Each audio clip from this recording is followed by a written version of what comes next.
కానీ నేను ఒకటి విన్న, హర్ష భోగ్లే గారి మీద చిన్న ఇష్యూ అయింది. విరాట్ కోహ్లీ షాట్ని వరస్ట్ షాట్ అన్నందుకు తనని కమెంటరీ నుంచి బ్యాన్ చేయడం జరిగింది. సో తెలుగులో మనకు వచ్చేసరికి ఈవెన్ మొన్న రీసెంట్ ఐపీఎల్లో మ్యాక్స్వెల్ని ఘోరంగా వేసుకున్నారు కమెంటేటర్స్ అందరూ. ఎందుకు ఇదంతా? అంటే మీ మీద అట్లాంటి రిస్ట్రిక్షన్స్ కానీ అట్లాంటి కేసు ఫైల్ చేయడం కానీ ఇవేమి ఉండవు? అట్లాంటివి ఏం లేదు. అంటే యాక్చువల్గా ఏముంటుందంటే ఎప్పుడైనా కూడా కామెంటరీకి వెళ్ళే ముందు, ఆన్ ఎయిర్లోకి వెళ్ళే ముందు కొన్ని రూల్స్ అండ్ రెగ్యులేషన్స్ ఉంటుంది. సో ఆ రూల్స్ అండ్ రెగ్యులేషన్స్ని బ్రేక్ అవ్వకుండా జాగ్రత్త పడాలి. సో అట్లాంటి వాటిని అనవసరమైన ఇష్యూస్ని మాట్లాడకుండా నార్మల్ క్రికెట్ మాట్లాడితే బాగుంటుంది. సో మంచి షాట్ ఆడలేదు, మంచి షాట్ ఆడలేదు, అక్కడి వరకు చెప్పొచ్చు, ప్రాబ్లం ఏం కాదు. గుడ్ షాట్ అన్నప్పుడు, మంచి షాట్ ఆడుతున్నప్పుడు చాలాసార్లు చెప్తున్నాం కదా, సూపర్ అని అదని ఇదని. సో అట్లానే బాగాలేనప్పుడు బాగాలేదు, మంచి షాట్ ఆడలేదు, అవుట్ అయ్యాడు, అన్నెసరీగా షాట్ ఆడాడేమో అని చెప్పొచ్చు, ప్రాబ్లం ఏమి ఉండకపోవచ్చు. దాని మీద ఎలాంటి రిస్ట్రిక్షన్స్ లేవు ఇప్పటివరకు అయితే. అంటే ఒక పర్సన్ని సరిగ్గా ఆడట్లేదు, ఆస్ట్రేలియాలో పులి, ఇక్కడేమో పులి, ఇట్లాంటివి మాట్లాడినప్పుడు ఐ థింక్ అది ఐపీఎల్లో అయింది అనుకుంటానా, ఐపీఎల్లో జరగలేదు అనుకుంటా. ఐపీఎల్లో జరిగింది. మళ్ళీ మనోడు ఇంటర్నేషనల్ మ్యాచ్లో ఆడినప్పుడు కూడా ఇంటర్నేషనల్ మ్యాచ్లో జరుగుతున్నప్పుడు జరిగింది అనుకుంటాను, ఐపీఎల్లో జరిగి ఉండదు. ఐపీఎల్లో కూడా జరిగింది.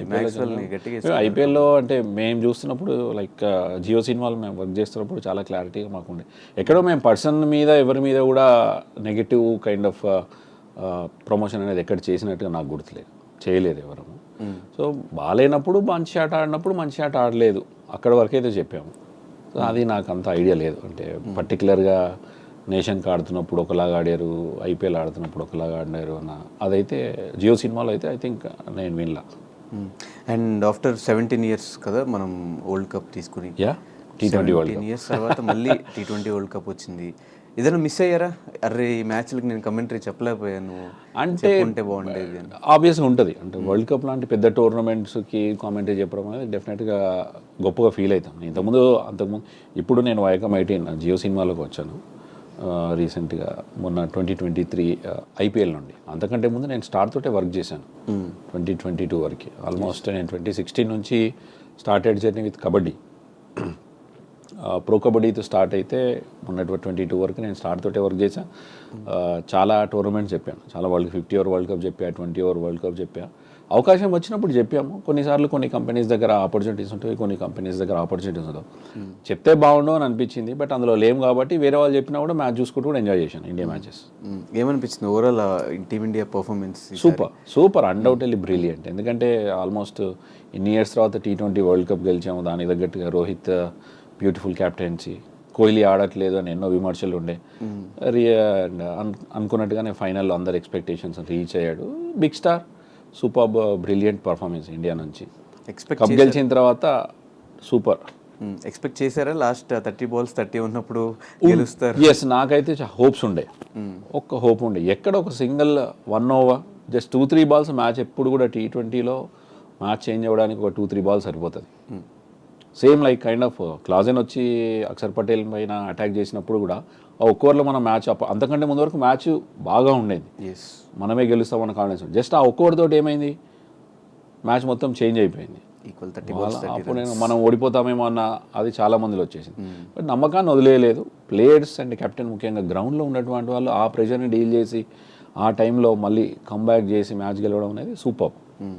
కానీ ఈసారి టీమ్ సెలెక్షన్ జరిగినప్పుడు కూడా మ్యాక్సిమం చాలామంది ఎందుకు వీళ్ళని సెలెక్ట్ చేశారు, చాలామందిని పక్కన పెట్టారు, సెలెక్షన్ సరిగ్గా అవ్వలేదు.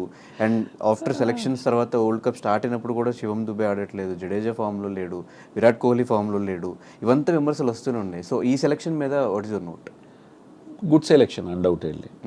నాకు తెలిసినంతవరకు అయితే చాలా బాగా సెలెక్ట్ చేశారు. అండ్ సెలెక్షన్ చేయడమే కాకుండా ఐపీఎల్ బిఫోర్ చెప్పారు, ఐపీఎల్ పర్ఫార్మెన్సెస్ని కూడా కొంతవరకు బేస్ చేసి తీసుకుంటాం అనేది సెలక్షన్ కమిటీ ఆల్రెడీ ముందే చెప్పారు. సో అందుకోసం అని చెప్పి వాళ్ళు ఆల్రెడీ కోహ్లీ, రోహిత్ వీళ్ళని క్వశ్చన్ చేసేవాళ్ళు లేరు. అండ్ బూమ్రా డౌట్ లేదు, జడేజా ఆల్రౌండర్ కోట, అక్షర్ పటేల్ ఆల్రౌండర్ కోట, ఇన్ఫ్యాక్ట్ శివం దుబే ఆల్రౌండర్ కోటాలో వచ్చాడు. శివం దుబే వెల్ పర్ఫామ్, ఐపీఎల్లో బాగా పర్ఫామ్ చేశాడు, స్పిన్నర్స్ని బాగా ఆడగలడు. సో స్పిన్నర్స్ని అంత బాగా ఆడేటువంటి వాళ్ళు కూడా ఉండాలి, బిగ్ హిట్టర్స్. సో తన నుంచి చిన్న చిన్న క్యామియోసే చూసాం, కానీ ఇంపార్టెంట్ టైంలో వచ్చినాయి శివం దుబే నుంచి కూడా. So good selection undoubted. ఎందుకంటే బ్యాటింగ్ డెప్త్ అనేది మనకు కనబడింది. ఇన్ఫాక్ట్ మన ఫైనల్ మ్యాచ్లోనే చూస్తే మన టీంలో 8 మంది వరకు బ్యాటింగ్ చేసేటువంటి ఎబిలిటీ ఉన్న వాళ్ళు ఉన్నారు. మీరు అదే సౌత్ ఆఫ్రికా టీంలో చూస్తే రికగ్నైజ్డ్ బ్యాటర్స్ 6 ఉన్నారు. ఎస్. సో వాళ్ళకి అక్కడే కొంచెం ల్యాక్ అయ్యారేమో అనిపించింది. అండ్ అందుకోసమే మనం అంత స్కోర్ కూడా చేయగలిగాం. అండ్ బౌలింగ్ ఆప్షన్స్ కూడా ఎక్కువ ఉన్నాయి మనకి. వికెట్ ఎప్పుడు ఎట్లా రెస్పాండ్ అవుతుందో తెలియదు, ఎందుకంటే మన మామూలు kind of Indian wickets or Australian wickets, New Zealand wickets, England wickets అయితే కనుక గెస్ చేయడానికి ఛాన్స్ ఉంటుంది. ఈ కైండ్ ఆఫ్ కాంబినేషన్ బౌలింగ్ తోటి వెళ్ళొచ్చు అనేది చెప్పడానికి ఉంటుందేమో. బట్ యూఎస్ఏ వెస్టిండీస్ కాబట్టి వికెట్స్ ఎట్లా రెస్పాండ్ అవుతాయి ఏంటి అనేది చాలా కష్టంగా ఉంది.